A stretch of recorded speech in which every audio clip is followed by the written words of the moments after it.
In the history of English literature, certain lines of criticism have left a lasting sting. One of the most memorable came from the screenwriter and cartoonist John Rogers, who had this to say about the relative merits of J.R.R. Tolkien and Ayn Rand.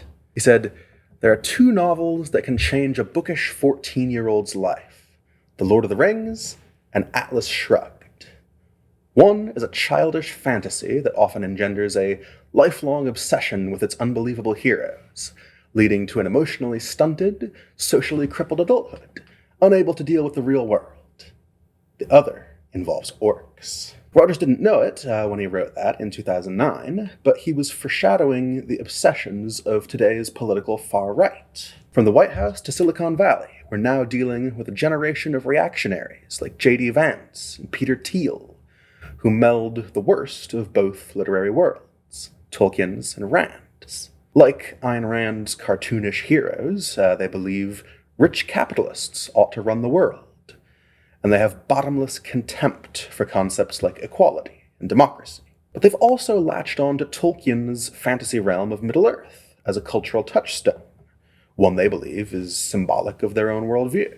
They love to name their slush funds and surveillance companies things like Peter Thiel's Palantir, after magical artifacts from Tolkien's books. But, as often happens with the political right, they have no idea what they're talking about. There were noticeable flaws with J.R.R. Tolkien's politics, but it's unlikely that he would have had any fondness for oligarchs, war profiteers, or their allies. In fact, Tolkien's whole mythology warns against exactly the kind of power-hungry politics these people pursue. For an idea of the kind of rancid ideological stew we're dealing with here, just consider the story of Vice President J.D. Vance's venture capital fund. Back in 2019, Vance wasn't yet a national politician. He was just the best-selling author of Hillbilly Elegy and a constant fixture in the liberal media, where his alleged insights into the white working class were in high demand. But Vance had big ambitions, and he was starting to build connections with people richer, more powerful, and more sinister than himself. So he started a venture capital firm, and he named it Narya Capital. Now, for most people, Narya probably sounds like an arbitrary corporate pseudo-word. For Vance's liberal detractors, like Rachel Maddow, it raised suspicions that he just took the word Aryan and moved the N. Mr. Vance also, when he founded his own venture capital firm with help from Peter Thiel, named it after a Lord of the Rings thing. He called it Narya, N-A-R-Y-A, which you can remember because it's Aryan, but you move the N to the front. Apparently that word has something to do with elves and rings from the Lord of the Rings series. I don't know. Really, though, it comes from Tolkien. In The Lord of the Rings, Narya is the Ring of Fire, one of 3 magic rings created by the elven craftsman Celebrimbor. It's not the all-powerful One Ring, the one you're familiar with from the movies, but it's still a potent magical weapon. Ostensibly, the purpose of Vance's fund was to invest in often overlooked places, like the ones he'd described in Hillbilly Elegy. He wanted to take venture capital beyond the usual California and New York markets, and empower people who wanted to launch a startup in, say, Kentucky, North Carolina. Sounds reasonable. But the name Narya betrays that Vance thought of this fund as his very own ring of power, which would allow him to wield influence in the world. And that's how he really used it. In the first place, a significant chunk of Narya's $93 million starting capital came from Peter Thiel, the infamous right-wing billionaire who would soon be the top donor to Vance's 2022 Senate run as well. Other funds came from Mark Andreessen, another billionaire who runs in the same circles as Thiel. Andreessen is a charming guy. His view of the average American is reportedly summed up as, "I'm glad there's OxyContin and video games to keep those people quiet," unquote. Even more cash came from Vivek Ramaswamy, who went to Yale Law School with Vance. And in turn, Narya, this fund, didn't exactly donate to striving Appalachians who just needed a chance to succeed. Instead, Business Insider reports that the fund has given large sums of money to, quote, a gene therapy company founded by Vivek Ramaswamy's brother. Now there's a coincidence. Also to a Catholic meditation app called Hallow, and to Rumble, the right-wing YouTube alternative that's known for hosting Andrew Tate, Russell Brand, and miscellaneous other sex pests and racists. As if we didn't get enough of that on regular YouTube. The one major project that Vance had, which did have a plausible connection to rural America, was a startup called App Harvest, where he wanted to create lots of high-tech greenhouses, but it went bankrupt. So it seems that Narya Capital's primary focus was not altruism, the way it was touted in the press. Instead, Vance used his elf-themed fund to build up conservative media projects, and to make connections for himself within the burgeoning techno-right. And it worked. The same network of billionaires would help propel him all the way to the White House just 5 years later. There's also right-wing Catholicism in the mix here, and that goes a long way toward explaining Vance's love of Tolkien. By his own account, Vance converted to Catholicism in 2019, the same year he founded Narya Capital. Today, he's what's known as a post-liberal Catholic, in other words, a stridently conservative one who opposes progressive reforms and doesn't much care for marginalized groups like gay Catholics. The late Pope Francis, of course, had to lecture Vance about showing compassion to immigrants. In practice, Vance's brand of Catholic conservatism means he wants to ban pornography, along with abortion, and he blames the American epidemic of mass shootings on, quote, the culture of fatherlessness, unquote, rather than the availability of huge guns. It's a restrictive, authoritarian blend of religion and politics.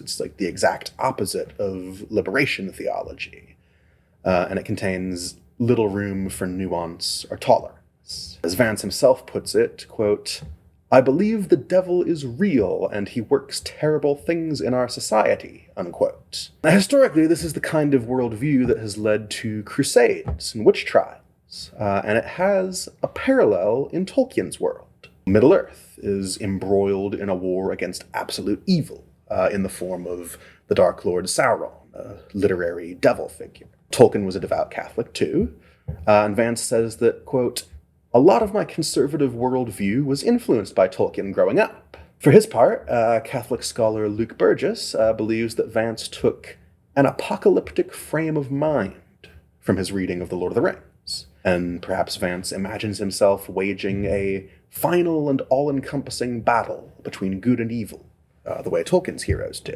If that's true, that's a deeply worrying mindset for a political leader to have. It's one thing at Comic-Con, but in the White House, not so much. We can see it reflected in Vance's recent statements, like when he responded, excellent, to a text informing him that a US airstrike had destroyed an entire apartment building in an attempt to kill one Yemeni missile engineer associated with Ansar Allah. Now, if you believe in human rights and international law, that's horrifying. You're killing a whole building of people to get one guy. But if you believe in a moral universe of dark lords and noble warriors who fight them, perfectly acceptable. That's what makes it worrying. By himself, though, J.D. Vance is only of limited interest. The real power has always been Peter Thiel, who effectively created Vance as we know him today. It was Thiel who gave Vance his first job in finance in 2016 at his Mithril Capital Fund.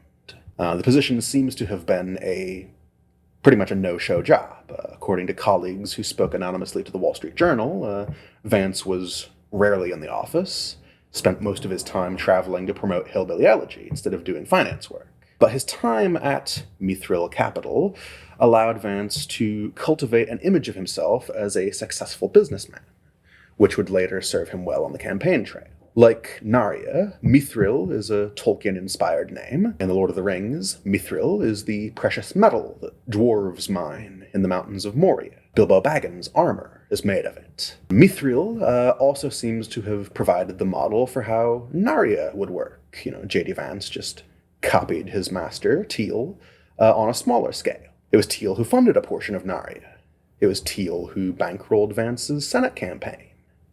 It was even Thiel who first introduced Vance to Donald Trump in 2021, setting the stage for him to become vice president. To a frankly disturbing extent, J.D. Vance is Peter Thiel's meat puppet and his gateway to political power. And that's bad, because Thiel's politics are the kind that shouldn't be allowed any influence anywhere.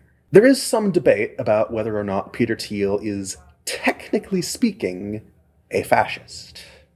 His biographer, Max Chafkin, writes that the billionaire's worldview combines an obsession with technological progress with nationalist politics, a politics that at times has seemingly flirted with white supremacy. On his blog, Unpopular Front, writer John Gans is blunter. He argues that, well, that sounds a lot like fascism. And really, it's less a flirtation with white supremacy than a full-fledged love affair. Thiel grew up in apartheid South Africa, also Namibia, which used to be called Southwest Africa under apartheid. There, he attended a German-language school in a town called Swakopmund, which, according to The Guardian, was, quote, notorious for its continued glorification of Nazism, including celebrating Hitler's birthday well into the 1970s. On the record, Thiel claims he disliked the school and turned to libertarianism as a result. But people who know him personally have told a different story. In a 2016 blog post, author Julie Lythcott-Hames, former classmate of Thiel's from Stanford, recalls hearing rumors that Thiel had defended apartheid in class during their freshman year. She confronted him about it, and this is what she says, quote, he said, with no facial affect, that apartheid was a sound economic system working efficiently, and moral issues were irrelevant. He made no effort to even acknowledge the pain the concept of apartheid could possibly raise for me, a black woman. Needless to say, the chill up my spine didn't go away that day. If anything, my fear was now greater, knowing I was living with someone who seemed indifferent to human suffering and felt that oppressing whole swaths of humans was a rational, justifiable element of a system of governance. Unquote. More recently, Peter Thiel has said that I no longer believe that freedom and democracy are compatible, because welfare beneficiaries and the extension of the franchise to women have rendered the notion of capitalist democracy into an oxymoron. In his view, you see, the wrong kinds of people are voting. One way to think of the Weimar period was, I don't know, it's like the dwarves in Moria, where they dwelled too deep, and finally they awakened the nameless terror of the Balrog. But I think there are, and again, I don't think we're ever in a cyclical world, but there are certainly certain parallels in the U.S. in the 2020s to Germany in the 1920s, where liberalism is exhausted. One suspects that democracy, whatever that means, is exhausted, and we have to ask some questions very far outside the Overton window. The implication is that if Weimar Germans hadn't gone too far with their decadent liberalism, there wouldn't have been a Nazi takeover, just as the demonic Balrog in The Lord of the Rings wouldn't have woken up and devoured a bunch of dwarves if they hadn't disturbed its rest. That's a pretty unsubtle form of victim blaming when we're discussing Nazi Germany, especially since some critics have compared Tolkien's short, bearded, gold-loving dwarves to 20th century anti-Semitic caricatures. I mean, really, it's only a hair's breadth away from saying that Hitler had a point. In terms of his business ventures, Mithril Capital isn't the only Tolkien-branded company in Thiel's portfolio. In keeping with the obsession with technology that Chafkin noted, he's up to his elbows in surveillance and weapons tech. And his whole project seems to revolve around amassing as much money and power for himself as humanly possible. His flagship company, of course, is Palantir Technologies. It's named after a type of enchanted crystal ball that the wizard Saruman uses to spy on people across Middle-earth. Cheery. Like its fictional namesake, Palantir specializes in surveillance, data analysis, tracking. At the time of writing, they've just won a $30 million contract with Immigrations and Customs Enforcement, better known as ICE, also known as the murderers of Rene Good, to build an AI model that tracks immigrants for deportation. They have a strategic partnership to supply technology to Israel for use in Gaza, including AI-based systems that allow the IDF to arrest Palestinians before they've actually committed any offense, based purely on the AI's prediction that they may, someday, possibly. Oh, and another fun fact, the leader of Palantir's London office is named Lewis Mosley. You may recognize him as the grandson of Oswald Mosley, who founded and ran the British Union of Fascists back in the 1930s. His grandson, running Palantir. Certainly a choice. The whole thing is just cartoonishly sinister, and that's before you even get into Anduril Industries. That's a weapons company. It's named after the sword Anduril in Tolkien's books. It's the special magic sword that Aragorn and his ancestor Isildur wield. Among other nasty products, Anduril, the company, makes Barracuda cruise missiles, quadcopter drones with lethal precision firepower on board, and a torpedo-inspired underwater attack drone called Copperhead. Like with Palantir, many of its products incorporate AI. A key goal seems to be creating swarms of drones that can fly in sync with each other and overwhelm air defenses, leading to more efficient killing. Thiel didn't found this company, that was Palmer Luckey, one of his acolytes. But the New York Times points out that Luckey received seed funding from Thiel's Founders Fund. It's another venture capital fund he owns, and that fund still gives Anduril periodic infusions of cash to the tune of billions. So it's very much part of Peter Thiel's business empire, and it's also attracted the attention of the anti-war group Veterans for Peace, whose members have been protesting the construction of a $900 million drone factory in, where else? J.D. Vance's Ohio. Now, Peter Thiel has a hand in several other, less prominent Tolkien-themed companies, too. The journalist Paris Marx has compiled a list of these, no relation to Carl. There's Valar Ventures. It's yet another startup fund, named after the gods of Tolkien's universe. There are two more venture capital funds called Rivendell, a elven city, and Lembas, a type of magic bread, all very embarrassing. The latter firm, Marx reports, has funded a series of, quote, seemingly defunct food and blockchain startups. I don't know about you, I know I've been waiting patiently for my food to be on the blockchain. I'm sure lots of us have. There's Aethalas, a company which aims to get more AI into the healthcare industry. What could go wrong? And then, of course, there's Peter Thiel's Founders Fund, which he reportedly calls the Precious, behind closed doors, the same way Gollum refers to the One Ring. Thiel's fixation on Tolkien has even spilled into his creepiest project, his attempts to extend his own lifespan, which have led him to look into blood transfusions from younger people. In a 2023 interview with The Atlantic, he compared this pursuit to the existence of immortality in Tolkien's universe, asking, quote, why can't we be elves?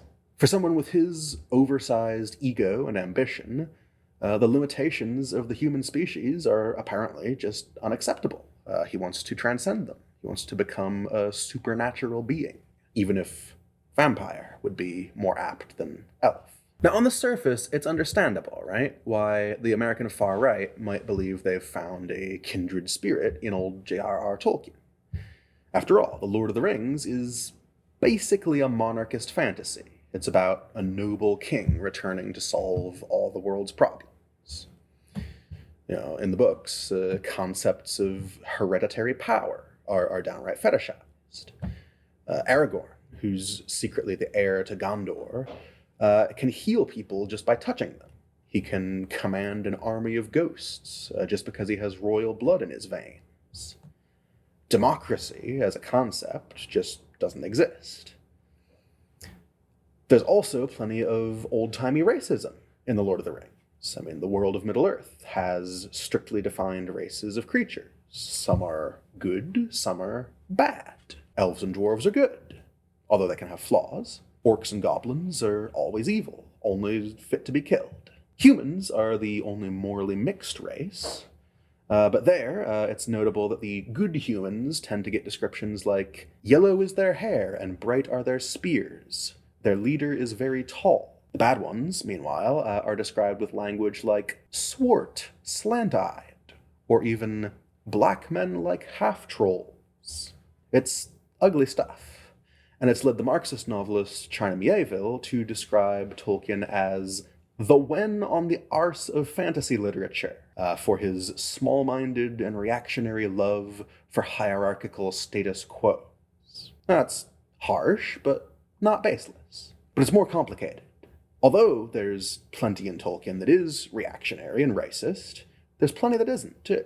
Notably, the Fellowship of the Ring is a multiracial coalition of heroes: elves, dwarves, humans, hobbits. And Tolkien's extended universe, the Silmarillion, contains a crucial interracial romance between the human warrior Beren and the elf princess Luthien. In the real world, too, Tolkien was more hostile to racism than his descriptions of dark villains might suggest. Like Peter Thiel, he spent part of his childhood in South Africa. But unlike Thiel, when he later reflected on its system of government in a speech at Oxford University, he had this to say: "There are, of course, other lands under the Southern Cross.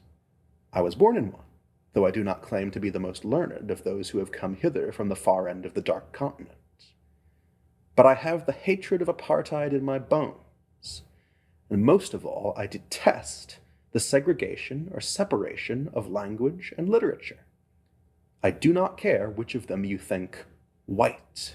Now, the use of the term dark continent may make us wince today, describing Africa, but this is a firm anti-apartheid statement, which is more than Thiel could manage decades later. On another occasion, Tolkien wrote in a letter to his son Christopher that, quote, "I know nothing about British or American imperialism in the Far East that does not fill me with regret and disgust." On another letter, he was horrified by the development of the nuclear bomb and modern weaponry in general. He wrote, quote, "The utter folly of these lunatic physicists to consent to do such work for war purposes, calmly plotting the destruction of the world.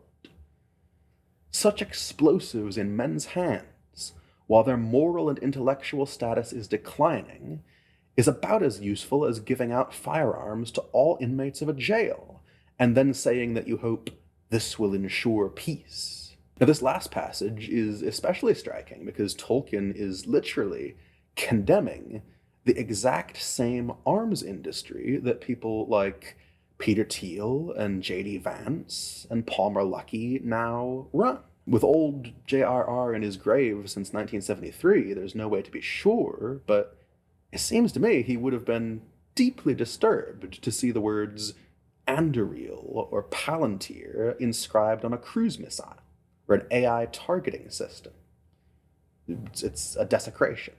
In other letters, Tolkien wrote that, quote, "My political opinions lean more and more to anarchy, philosophically understood, meaning the abolition of control, not whiskered men with bombs, or to unconstitutional monarchy." Now, this is obviously contradictory and eccentric, and literature scholars have spent decades debating just what he meant by it. But we get a clue a few sentences later in that letter, when Tolkien writes that, quote, "The most improper job of any man, even saints, who at any rate were unwilling to take it on, is bossing other men.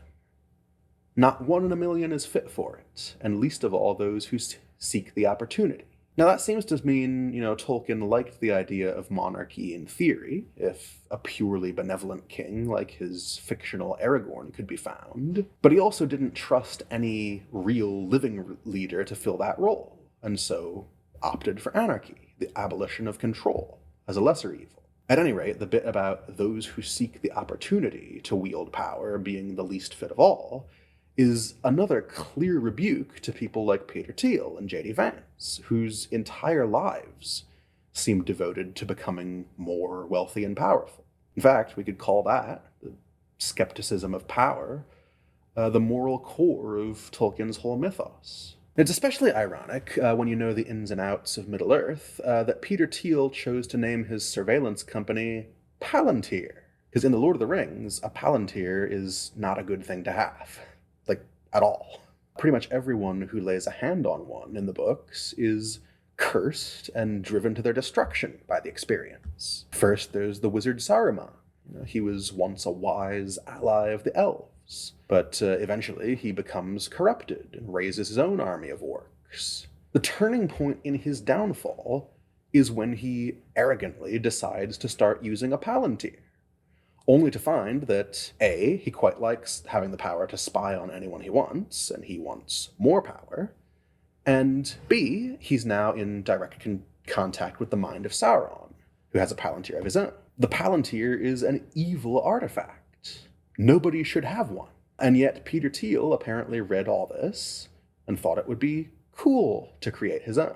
Comedy writer Alex Bleckman's joke about the scientists who successfully create the Torment Nexus from classic sci-fi novel Don't Create the Torment Nexus applies here. Now, this type of tragedy, in which someone's desire for power or wealth leads directly to their downfall, is one of the strongest recurring themes in Tolkien.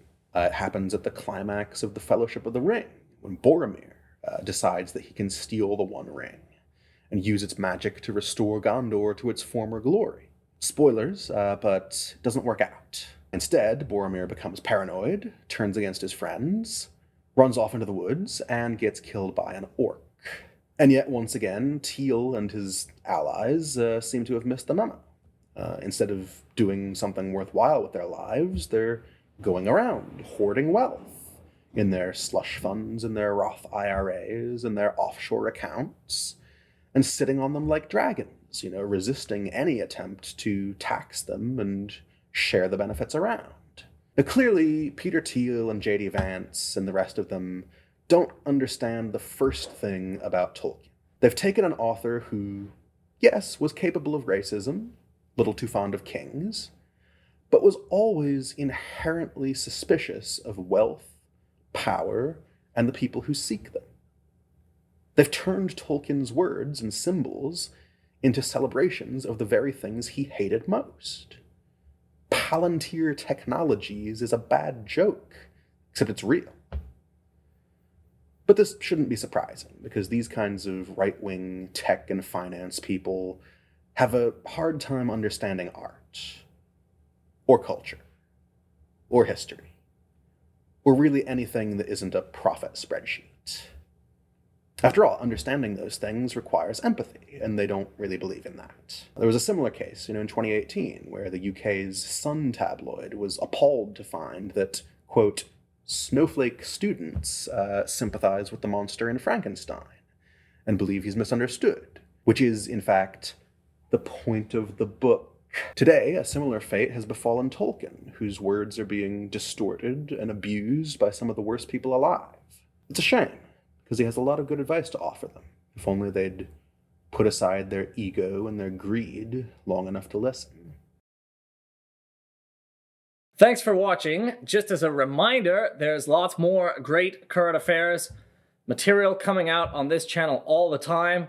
If you subscribe, and if you go to currentaffairs.org, you can check out all of our excellent online articles and our wonderful print edition. Subscribe to the print edition today. It's full of all kinds of incredible essays and art and little amusing surprises, including fake ads. There are no real ads in Current Affairs. Go to currentaffairs.org/subscribe today to get the print edition and use the special code for our video viewers. That's 15 off, and you'll get 15% off of your first year's subscription. Go to currentaffairs.org/subscribe today to get this beautiful print magazine in your mailbox.